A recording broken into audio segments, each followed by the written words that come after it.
paano ibalik ang add friend button sa ating profile account. So may nagtanong po sa atin, ayan po siya, paano daw po ibalik ang add friend button.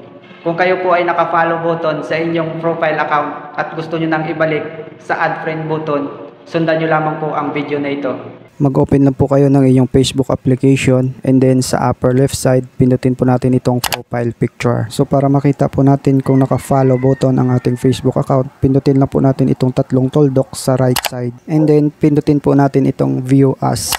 Kung makikita nyo po ay naka-follow button po ang ating Facebook account. At para maibalik po natin siya sa add friend button, ay mag-back lang po tayo at bumalik po tayo sa Facebook. At dito po sa Facebook, pindutin lang po natin itong menu sa upper right side. And then, pindutin lang po natin itong gear icon settings.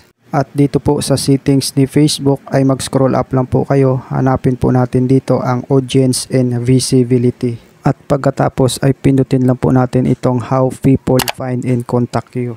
At dito sa who can send your friend request, sa right side, pindutin lang po natin itong friends of friends. At ilagay lang po natin ito sa everyone. And then pindutin natin itong arrow sa upper left side. At pindutin itong followers and public content. At dito po sa who can follow me, pindutin lang po natin itong public sa right side. And then ilagay lang po natin siya sa friends.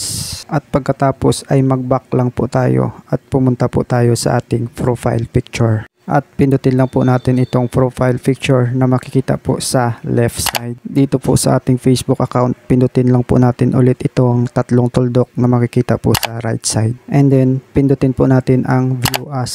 So, ayan po, naibalik na po natin sa add friend button ang ating Facebook account. So, ganun na po kasimple kung paano po ibalik ang add friend button sa ating Facebook account. Kung nagustuhan niyo po ang video, ay paki-share po ito at paki-follow na rin po ako.